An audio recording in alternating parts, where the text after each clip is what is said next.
चलो दोस्तों, a very very good evening to all of you guys.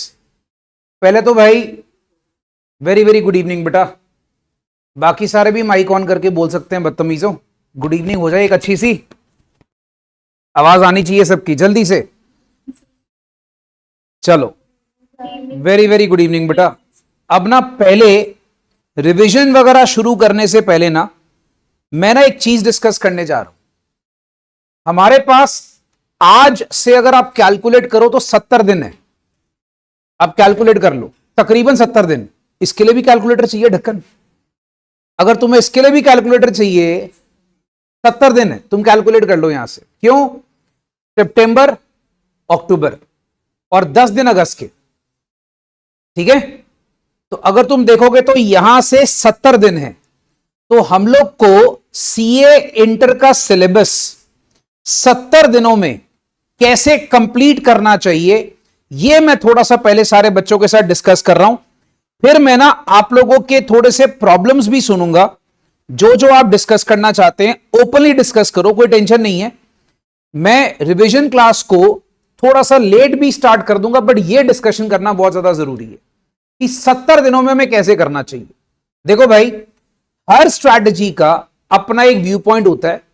कुछ लोग होते हैं जो सिर्फ प्लान बनाते, इंप्लीमेंट नहीं करते। ठीक है, मैं आपको एक बड़ा सिंपल सा प्लान बना के दे रहा हूं और मैं चाहूंगा कि सारे बच्चे ने इसको इंप्लीमेंट भी करें।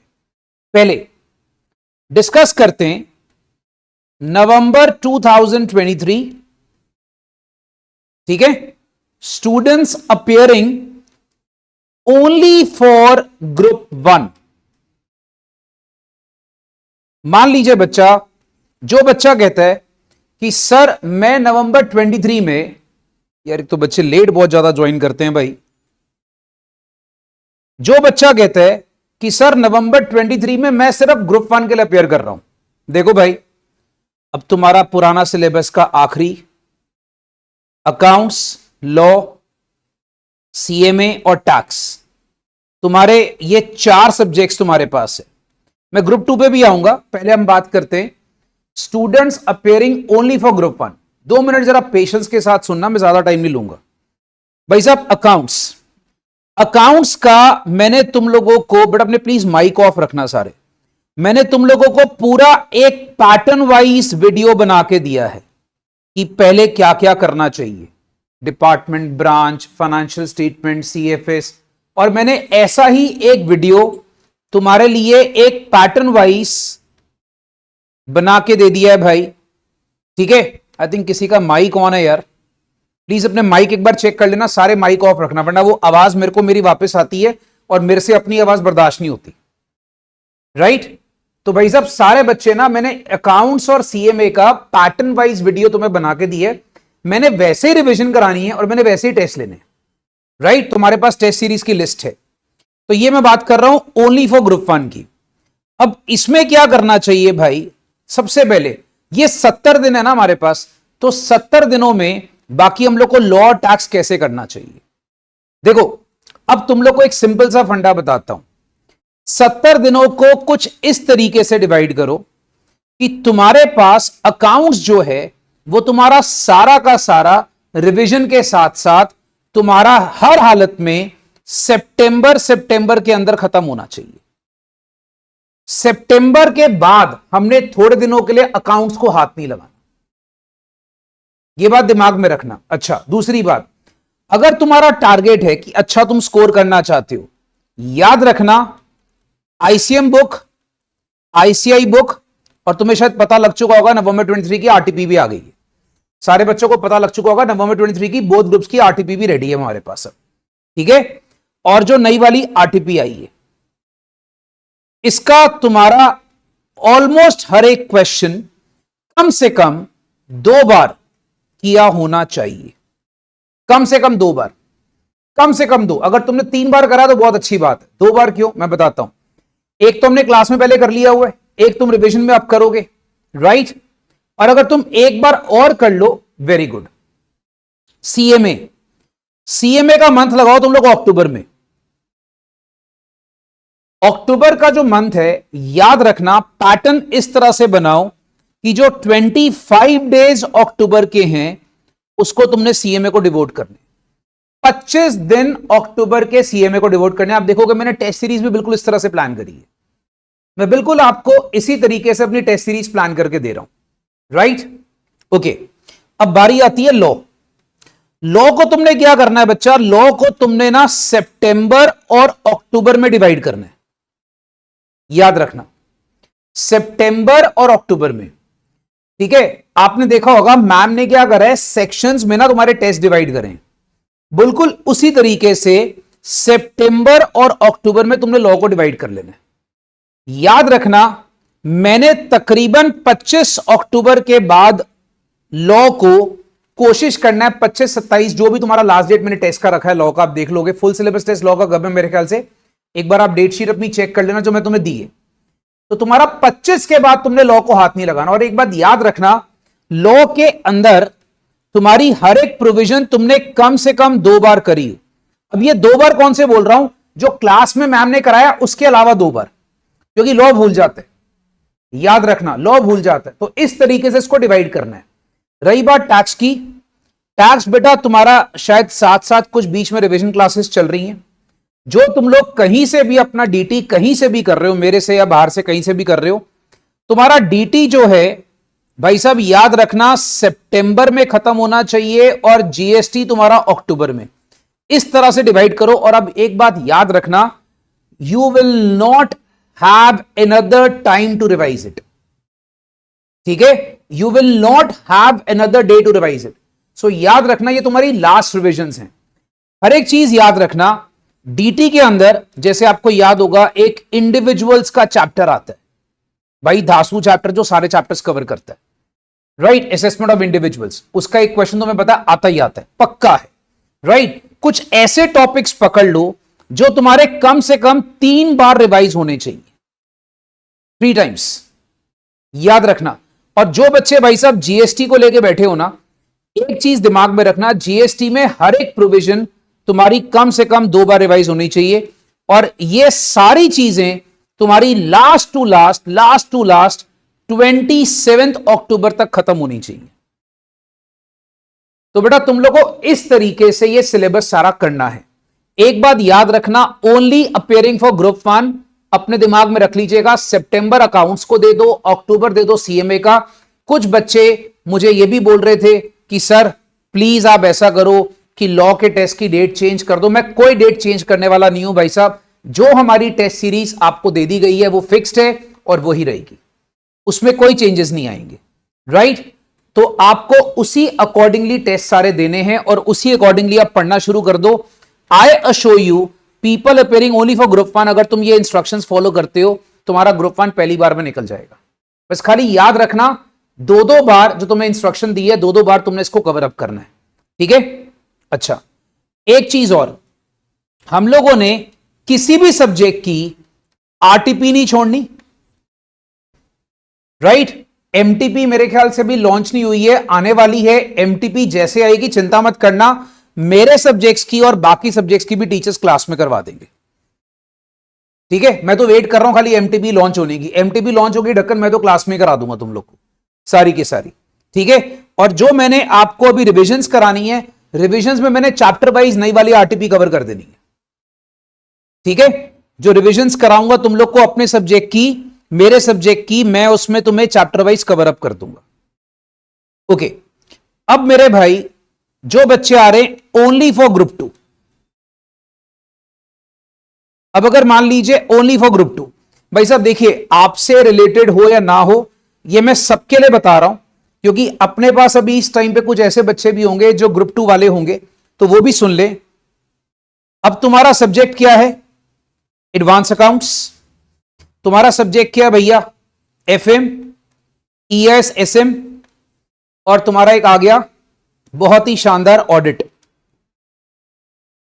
अब सुनो बेटा, इसमें से ये 2 सब्जेक्ट तो तुम्हारे बाय बाय वाले हैं, ठीक है? मैं तुम लोग को क्या फोकस करता हूं, सी अब ओनली ग्रुप 2 वाले यहां पर 2 कैटेगरी के बच्चे होंगे। एक जिन्होंने ग्रुप 1 क्लियर कर लिया हुआ है, ग्रुप 1 क्लियर्ड है और अब वो ग्रुप 2 दे रहे हैं। पहले उनके बारे में बात करता हूं जो लोग ग्रुप 1 क्लियर कर चुके हो। मेरे भाई सारे बच्चे सुन लेना बेटा, आप में से बहुत सारे ऐसे बच्चे होंगे जिन्होंने ग्रुप 1 क्लियर कर लिया होगा और अभी खाली ग्रुप 2 दे रहे होंगे, ठीक है। अच्छा, अब सुनना, अगर आपका ग्रुप 1 क्लियर है और आप अगर खाली ग्रुप 2 दे रहे हो, मैं आपको रेकमेंड करूंगा किसी भी हालत में इसमें 60 प्लान करो भाई साहब, इसमें किसी भी हालत में 60 प्लान कर लो। बताऊं क्यों? इसमें एक बहुत अच्छा लूप होल है। आईसीआई अपनी कहानी में खुद ही फंस गया। अगर तुम्हारे इसमें एग्जम्पशन आ गई, मान लो भगवान ना करे इसमें से दोनों में से किसी में भी अगर तुम्हारे मार्क्स कम आ गए, तब भी तुम्हारा ग्रुप 2 निकल जाए। क्यों? आने वाले टाइम पे ये सब्जेक्ट्स है ही नहीं, तुम सीधा फाइनल में जंप मार जाओगे अगर तुम्हारा ग्रुप 1 क्लियर है और तुम अगर सिर्फ 60-60 इसमें स्कोर कर लो तो, ठीक है, एटलीस्ट 60 याद रखना। बट अगर तुम सपोज चारों सब्जेक्ट दे रहे हो, याद रखना बच्चा, चारों सब्जेक्ट दे रहे हो और तुम पूरी डेडिकेशन के साथ, अब उन लोगों के लिए जिनका ग्रुप 1 क्लियर नहीं है, अच्छा एक चीज और ढक्कन, मैं ये नहीं कह रहा कि जिनका ग्रुप 1 क्लियर है वो भाई साहब खाली 2 ही पढ़े, ऐसा बुद्धि मत लगाना। मैंने बोला है 2 पे ज्यादा फोकस करो। तुम टारगेट रखो कि भैया इसमें अगर मैं जस्ट पास भी हो गया तो चलेगा। वैसे तो आपको एक बात बताऊं, एडवांस अकाउंट्स में तुम तो बड़े आराम से 60-70 आ ही जाते हैं। ईएसएसएम में ज्यादा पंगा पड़ता है, थ्योरी सब्जेक्ट है। इसके अंदर अगर तुम्हारा सपोज कर लो जस्ट पास वाला भी काम हो गया तब भी चल जाएगा, क्योंकि अगर तुम्हारे इसमें 60-60 आ गए, तुम्हारा ग्रुप 2 वैसे निकल जाना है। अब अगर मान लीजिए कोई बच्चा कहता है सर मेरा ग्रुप 1 क्लियर नहीं है, मान लीजिए, बट मैं यहां पर ग्रुप 1 और ग्रुप 2 दोनों देना चाहता हूं। भाई साहब अगर मेरा ग्रुप 1 क्लियर नहीं है और अगर मैं ग्रुप 1 ग्रुप 2 दोनों देना चाहता हूं, याद रखना दोस्तों, ग्रुप 1 की स्ट्रैटेजी तुम्हें मैंने बता दी है कैसे करना चाहिए। ग्रुप 2 में मैं ऐसे बच्चों के लिए जिनका ग्रुप 1 क्लियर नहीं है, उनको तो बोलूंगा बेटा तुम ना 6 सब्जेक्ट की तैयारी अच्छे से करो, 4 इसमें से और 2 इसमें से। कौन कौन से? एफएम और ऑडिट, इसमें जान लगा दो। एक तुमसे वादा है, अगर तुम लोगों ने भाई इसमें 60-60 स्कोर कर लिए ना, तो तुम लोग सीधा फाइनल में पहुंच जाओगे। अगर मान लो तुमने ये क्लियर कर लिया और तुम इसमें 60-60 क्लियर कर गए, तुम भैया सीधा फाइनल में पहुंच जाओगे, सीधा फाइनल में। अगर तुम्हारा ग्रुप 1 क्लियर नहीं, तुम्हारे पास इस टाइम पे गोल्डन अपॉर्चुनिटी है।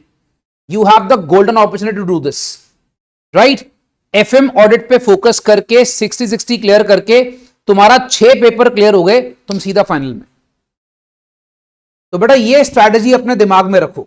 अब the people who are appearing for both groups और single group, like we say only for group 2, उनको भी क्या करना चाहिए भैया, सितंबर के अंदर अंदर पूरी प्लानिंग कर लो, एडवांस अकाउंट्स खत्म, ठीक है।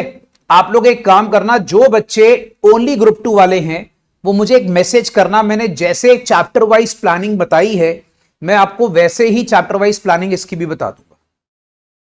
तुम्हारा सितंबर में एडवांस अकाउंट्स खत्म होना चाहिए, 25 अक्टूबर तक तुम्हारा एफएम खत्म होना चाहिए, याद रखना, ठीक है। और ऑडिट और ईएसएसएम थ्योरी सब्जेक्ट्स हैं, इनको एक साथ नहीं करना, इनको सितंबर अक्टूबर में डिवाइड करना है, याद रखना। तो सेम स्ट्रैटेजी फॉलो करो, प्रैक्टिकल डिवाइड कर लो, सितंबर में 1, अक्टूबर में 1, और उसके बाद थ्योरी सब्जेक्ट्स सितंबर अक्टूबर 2 महीने में इसको डिवाइड करके करना है, ठीक है। तो ये बच्चे दिमाग में रखो। Now if you are appearing for both the groups, if anyone is appearing for both the groups, तो मैं उनको सबसे इजीली ये चीज रिकमेंड करूंगा, इस पे बहुत ज्यादा फोकस करो। Try to go for 8 papers, but इसमें एक चीज याद रखना, if you will not appear for advance accounts and if you will not appear for ESSM, तब ये एग्जामिशन तुम्हारी वैलिड नहीं होगी, तुम्हें जाकर एग्जाम देना पड़ेगा। जो लोग बोथ ग्रुप्स का प्लानिंग कर रहे हैं और अगर वो ये स्ट्रैटेजी में चल रहे हो तो, राइट। तो अगर तुम लोग ये स्ट्रैटेजी में चल रहे हो तो भाई साहब याद रखना, तुम्हें वहां पर जाकर एग्जाम देना पड़ेगा, नाम लिखकर आना पड़ेगा। अगर एब्सेंट मार्क होगे तो तुम्हारी वहां पर एग्जामिशन काउंट नहीं होगी, ठीक है। चलिए कुछ और बातें करेंगे, पहले 1 मिनट। किसी बच्चे का भाई कोई सवाल है? इतनी सी बात सुनने के बाद ग्रुप 1 ग्रुप 2 कोई क्वेश्चन दिमाग में? एनीवन? कितने अच्छे बच्चे, कुछ पूछता ही कोई नहीं, बहुत ही शरीफ। हाँ बोलो बोलो गगन बेटा। सर ग्रुप 2 में 200 मार्क्स तो लाने कंपल्सरी है। अच्छा, अब एक सवाल आया बेटा, आपने ग्रुप 1 ग्रुप 2 दोनों देने? ये बताओ। Yes sir. ठीक है, अब आपका बोथ ग्रुप है, ठीक है। मैंने आपको यही स्ट्रैटेजी बताई, ग्रुप 1 के अंदर आप किसी भी तरीके से बच्चा आप वहां पर क्लियर करके 200 नंबर प्लस ले आओ,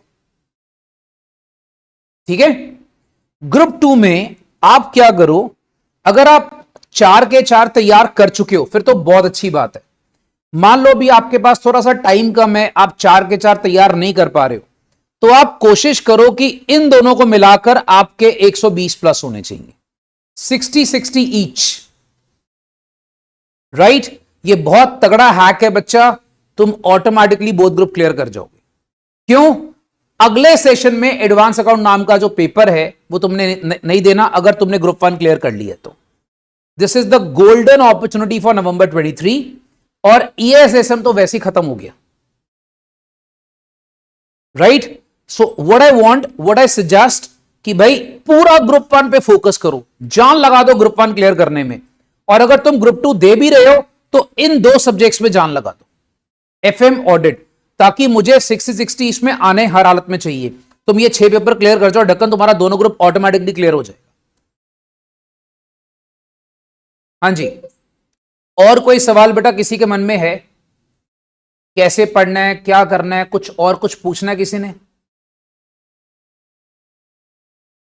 जल्दी भाई, बिकॉज अपने को वो रिवीजन क्लास भी लेनी है, कुछ ग्रुप 1 वाले बच्चों की रिवीजन क्लास है। कुछ है बेटा मन में, कुछ क्वेश्चन किसी के दिमाग में तो बताओ। हाँ जी बोलो बेटा, थोड़ा सा लाउडली। ग्रुप 2 की टेस्ट सीरीज कब से है? ओके बेटा, ग्रुप 2 की टेस्ट सीरीज जो है, मैंने बच्चों को बोला था कि आप मुझे रिस्पॉन्स बैक करें, मैं आपको मैसेज के हिसाब से मैं आपका ग्रुप 2 का टेस्ट सीरीज भी ले लूंगा। बेटा आप एक काम करो, if you guys are interested तो आप एक चेक करते हैं भैया, सितंबर में पहला मंडे जब आता है ना बेटा, तुम्हारी मैं टेस्ट सीरीज स्टार्ट कर दूंगा। सितंबर का फर्स्ट मंडे मैं आज ही बना दूंगा, राइट। मैं तुम लोग को अभी आज ही बना दूंगा, आज कल में तुम्हारे पास शेड्यूल आ जाएगा। इंटरेस्टेड स्टूडेंट्स मुझे बता देना, मैं सितंबर के फर्स्ट मंडे में ग्रुप 2 की टेस्ट सीरीज शुरू कर दूंगा। सारे टेस्ट आ जाएंगे तुम्हारे पास, ऑल 4 सब्जेक्ट्स। और बताओ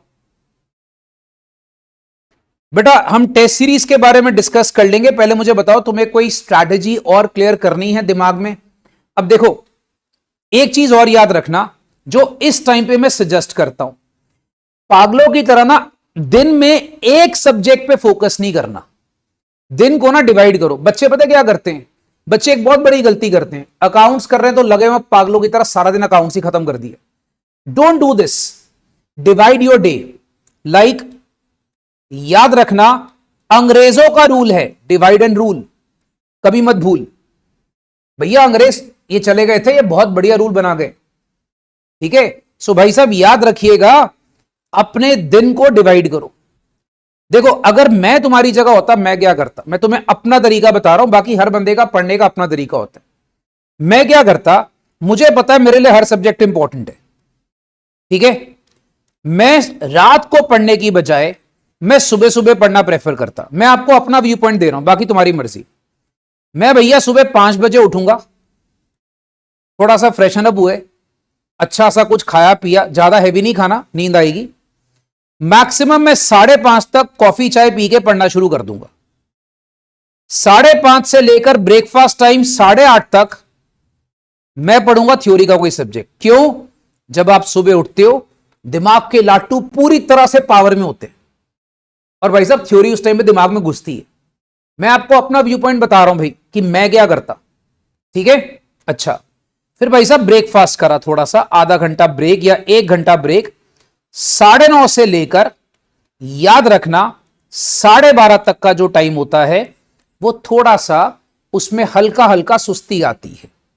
आती है, नॉर्मल है भैया। इसमें ना मैं कोई प्रैक्टिकल का सब्जेक्ट पकड़ता, मैं हमेशा डिवाइड एंड रूल पे बिलीव करता रहूं, हमेशा मैं इसमें प्रैक्टिकल का सब्जेक्ट पकड़ता।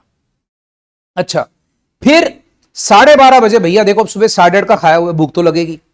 12:30 बजे थोड़ा ब्रेक लिया, 1:30 बजे, सॉरी ये पीएम है, ढक्कन, तो 12:30 रात के हो गए, मैं ढक्कन मतलब 1:30 बजे, ठीक है, 1:30 बजे से लेकर 4:30 बजे शाम तक भाई साहब खाना खूना खा के एक अच्छा सा एस्प्रेसो शॉट मारना है कॉफी का, ताकि निन्नी पूरी खुली रहे।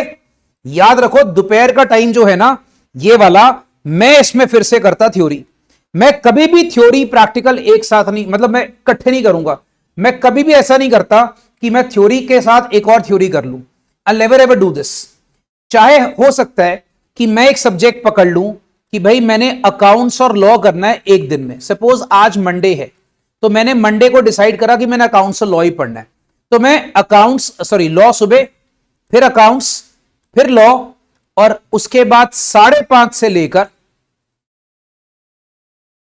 9:30 बजे तक रात के मैं फिर से अकाउंट्स पे आता। इससे क्या होता है कि एक तो सब्जेक्ट डिवाइड होता है, मोनोटोनस फीलिंग भी नहीं आती। अब देखोगे बीच में 1-1 घंटे का ब्रेक, 4 घंटे का ब्रेक है। अगर तुम लोग इतना भी क्वालिटी स्टडी कर लोगे ना भाई, तब भी बहुत है। अब मैंने इस टाइम पे जो टाइम रखा है, मेरी सारी रिवीजन क्लासेस इसी दौरान होगी। तो अब आप इसमें नोटिस कर लेना, तुम्हारी अकाउंट्स की रिवीजन तो ढक्कन लॉ की, सॉरी अकाउंट्स और सीएमए की रिवीजन तो सारी मैं करा ही दूंगा इसी टाइम पे। तो अकाउंट्स और सीएमए का तो तुम टाइम ही ये रखो, इस टाइम पे मैं हर रोज आप तुम्हें रिवीजन कराऊंगा। अब मेरे भाई ये जो फंडा है ना, इसमें तुम फिर से करोगे प्रैक्टिकल, और मैक्सिमम 10-10:15 बजे खाना खुना खाकर इंसान को सो जाना चाहिए, मैक्सिमम 11 बजे तक। दूसरी बात, जो हमारे हाथ में एक भयंकर कैंसर है, उससे जितना दूर रह सकते रहिए। मेरे को नहीं देखना कि आज मेरे इंस्टा पे किसकी फोटो आई है, किसने भेजी है, मेरे स्नैपचैट पे किसने मुझे वो एक डॉगी फेस बनाकर किसने क्या भेजा है, मुझे कुछ नहीं देखना। क्या यार, 70 दिन के लिए तो मोबाइल छोड़ दो, क्या फर्क पड़ेगा, राइट? सिर्फ क्लासेस के लिए यूज करो। अगर तुम्हारे पास कंप्यूटर, पीसी, लैपटॉप है, उसको यूज करो। मैं बेटा हर बार ये स्ट्रैटेजी फॉलो करता। मैं कभी भी नहीं फॉलो करूंगा कि मैं रात को पढ़ूं। कुछ लोगों का अपना सिस्टम है, कैसे रात को सन्नाटा होता है, हम रात को पढ़ लेते हैं। ठीक है यार, तुम अपने हिसाब से करो, बट मेरे हिसाब से divide and rule is the best thing. आप देखो 3 hours that works out to be 6 hours, 3 hours 9 hours, 9 and 4 13 hours.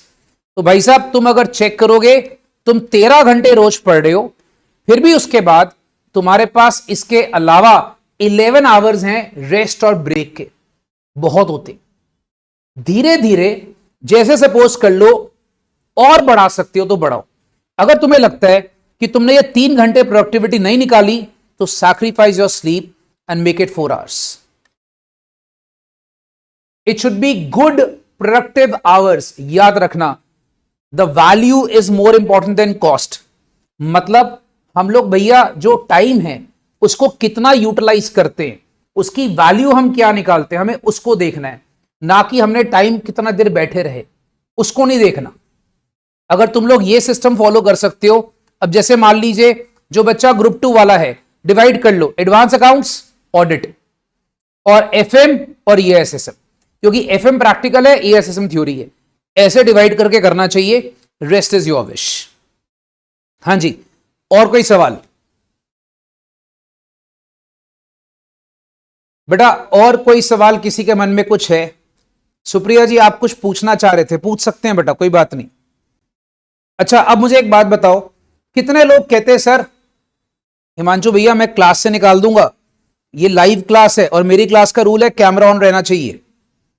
बेटा कितने लोग कहते हैं कि सर हमें डर लग रहा है, इस टाइम पे हम परेशान हो रहे हैं, हम कंफ्यूज हो रहे हैं? ये बताओ पहले, एक डर का भी कुछ इलाज देखते हैं। हाँ जी, जो लोग कह रहे हैं सर हमें डर लग रहा है, अब थोड़ी घबराहट होनी शुरू हो गई है, देखो धीरे धीरे हाथ रेज होने शुरू हुए। एक, हाँ मैं समझ गया बेटा, सबको ही लग रहा है, सबको घबराहट हो रही है, मन में ना एक धुक धुक होती है। मैं बताता हूं क्यों। हम ना स्टैंडर्ड कॉस्टिंग करते हैं ना, हम एक स्टैंडर्ड सेट करते हैं, बट हम जब देखते हैं कि actual performance is not equal to standard performance and variance analysis आ जाता है। मतलब वेरिएंस बहुत ज्यादा भी आ जाता है कई बार। सिंपल सी बात है भाई, मतलब जो हमने सोचा है वो होता नहीं है, तो उससे घबराना नहीं है बेटा। मैंने यही बोला, जब कभी लग रहा है कि हम लोग 3 आवर्स में अपना काम नहीं कर पा रहे, नेक्स्ट डे उसको 4 आवर्स करो। सिंपल सी बात है। जब कभी लगता है कि मैं 3 घंटे में अपनी ये स्ट्रैटेजी फुलफिल नहीं कर पा रहा, भाई साहब इसको 4 घंटे करो, इसको 4 घंटे करो, इसको 4 करो, 4 4 12 और 4 16। अपना टाइम खत्म करना पड़ेगा। अगर तुमने एक दिन टारगेट अचीव नहीं करा तो नेक्स्ट डे उसको अचीव करो। घबराने से कुछ नहीं होगा, डरने से कुछ नहीं होगा भाई, डर के उल्टा काम खराब होगा। याद रखो, डरोगे तो काम खराब होता जाएगा, कुछ इंप्रूव नहीं होगा उसमें। राइट? मैं तुम्हें एक सिंपल सा फंडा बताता हूं, अगर आप डरोगे ना भाई, तो जो पेपर आता होगा वो भी जाएगा, जो सब्जेक्ट आता होगा वो भी जाएगा। अच्छा एक चीज और, इस टाइम में पता है क्या होता है, हर इंसान को ये लगता है यार जो मैंने करा ना मैं भूल गया। याद रखना, वो भूला नहीं होता, खासकर थ्योरी में ऐसा लगेगा। तुमने थ्योरी पढ़ी, एक चैप्टर कर लिया 3-4 घंटे में, जब तुम प्रैक्टिकल पे आते हो तुम्हें लगेगा यार वो जो थ्योरी में कर आया था मैं भूल गया। याद रखना, वो भूलती नहीं है, वो कहीं ना कहीं बैक ऑफ माइंड में वो होती है। अगर तुम्हें ऐसा लग रहा है भूल रहे हो, कोई बात नहीं, टेस्ट आर कमिंग अप। जब तुम टेस्ट में लिखोगे अपने आप को सेल्फ इवैल्यूएट कर लोगे, तो चिंता मत करो। और कई बार अगर मान लो डर लग रहा है कि हम लोग को भूल रहा है, तो आप एक काम करो, इसका एक और तरीका तुम्हें बताता हूं। सपोज अगर मुझे लग रहा है भूल रहा है, तो 3 घंटे तुमने थ्योरी पढ़ी, तुम यहां पर 30 मिनट्स का टाइम और एक्स्ट्रा लगा लो, फटाफट से एक रफ कॉपी ली। बेटा मैं तुम्हें बता रहा हूं कि ये सब मैं करता था अपने जमाने में। 30 मिनट्स जो है भैया उसका टाइम लगा लिया, फटाफट से रफ में ना ऐसे लिखना शुरू कर दिया जो मैंने पढ़ा है। थ्योरी लर्न करने का सबसे अच्छा तरीका, फटाफट से लिख के देख लिया कि जो जो मैंने पढ़ा है क्या मुझे याद है। किताब बंद करी, चीटिंग नहीं करनी, किताब जाके मम्मी को दे दी, मम्मी ये किताब रखना, मैं आया 1 मिनट। दूसरे कमरे में चले गए, फटाफट से लिखना शुरू कर दिया। राइट? अच्छा दूसरी बात, जब भी कोई प्रैक्टिकल सम्स करोगे, भाई साहब याद रखना, सम्स को रीड नहीं करना, लिख लिख के प्रैक्टिस करना है, लिख लिख कर। बहुत सारे बच्चों को बीमारी है, सर हम जब क्वेश्चन देख रहे हैं हमें देखकर बड़ा मजा आ रहा है, आहा सारा सम आता है, हमें लगता ही है कि हमें सारा सम आता है, एग्जाम में निकलेगा नहीं ढक्कन सम। याद रखना, you have to write and practice, write and practice. Practical कोई भी सम तुम लोग को बिना लिखे नहीं करना। और अब बच्चे मुझे बोलेंगे सर अब हम सारे सम्स करने बैठे। देखो बच्चा, सारे सम्स करने का तो अब तुम्हारे पास टाइम ही नहीं होगा। इसका बेस्ट तरीका क्या है कि आईसीआई के वहां पर जो इंपॉर्टेंट क्वेश्चंस हैं लास्ट के, और आईसीएम बुक के तुम देखोगे लास्ट के 10 क्वेश्चन हर चैप्टर के इंपॉर्टेंट है, और आईसीआई के भी लास्ट के क्वेश्चंस हैं। या आईसीआई के जो अनसॉल्व्ड वाले होते हैं ना, उसमें से पेपर बहुत ज्यादा आता होता है। कोई भी सब्जेक्ट का प्रैक्टिकल का ले लो, चाहे एडवांस अकाउंट्स, चाहे अकाउंट्स है, सीए में, तुम देखोगे आईसीआई के जो लास्ट में अनसॉल्व्ड होते हैं उनको लिख लिख के प्रैक्टिस करो। गलत होता है फिर देखो, उसके पहले मत देखो। हाँ जी, और कुछ बेटा दिमाग में कुछ घंटी चल रही तो बताओ, एनीवन?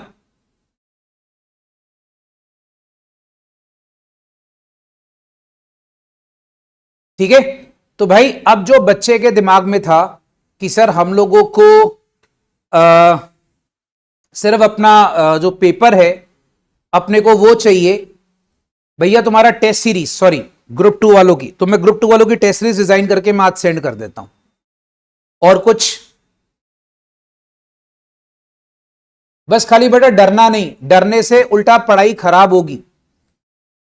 और जितने लोग बेटा लोकल हो ना, याद रखना टेस्ट सेंटर पे आके देने। याद रखना बच्चा, हर हालत में, चाहे बारिश हो चाहे कुछ भी हो, तैर कर आना पड़े, टेस्ट सेंटर पे आके देने। ठीक है, नो नखरास। रिवीजन क्लासेस आप लोग ऑनलाइन लगा लो, मुझे कोई दिक्कत नहीं है, बट टेस्ट सेंटर पे आके देने। ठीक है? और जो बच्चों का सिर्फ ग्रुप 2 है भाई, एडवांस अकाउंट का कोई भी चैप्टर अगर तुम्हें लगता है कि तुमने कुछ रिवीजन चाहिए तो मुझे बता देना, मैं तुम्हारी सेपरेट क्लासेस प्लान कर लूंगा, ठीक है। चलो बेटा, ये तो स्ट्रैटेजी सारी बता दी। किसी ने कुछ पूछना बच्चा कि मैं ये वाली क्लास एंड करूं, पहले मुझे बताओ।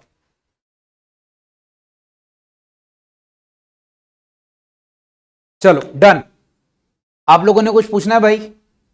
वेरी गुड, ठीक है भाई, थैंक यू।